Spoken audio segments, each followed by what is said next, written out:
les protéines et les graisses, toutes trois apportent en fait le carbone nécessaire à la construction de la vie.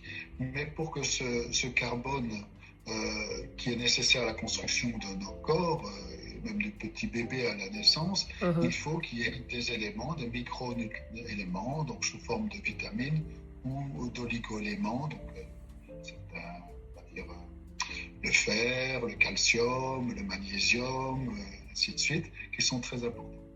Mais un des points les plus importants que j'ai identifiés et sur lesquels je travaille depuis longtemps, Mhm. c'est qu'aujourd'hui, c'est cette carence en oméga 3. Oui. On mange 30 fois moins d'oméga 3 et ça induit un déséquilibre, c'est-à-dire que dans les graisses, il y a quatre familles, on va dire. Il y a les graisses saturées, qu'on pourrait dire oméga 0, des graisses monoinsaturées qui sont oméga 9, c'est-à-dire qu'il y a une seule double liaison.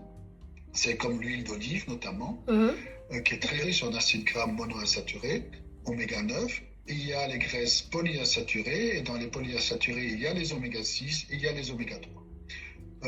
Dans les années 70-70, pour parler en Suisse ou en belge,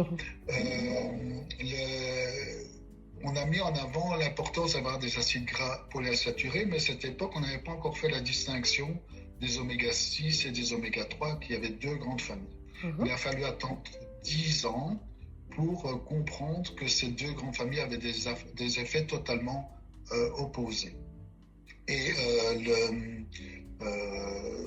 donc dans les années 70, on a préconisé l'apport massif de graisses polyinsaturées, peu importe leur nature oméga 6 oméga 3. Donc on a eu des margarines, voilà, je ne vais pas donner de nom, mais qui étaient riches en acides gras polyinsaturés. Et l'industrie agroalimentaire a privilégié les graisses oméga 6 parce qu'elles étaient très stables à la chaleur et très faciles à travailler. Et donc, on a fait beaucoup de margarine à base d'oméga 6. Et ça a amplifié le déséquilibre oméga 6, oméga 3. Et progressivement, nos oméga 3 ont disparu de notre alimentation. Donc, on mange 30 fois moins d'oméga 3 que nos grands-parents. Et ça,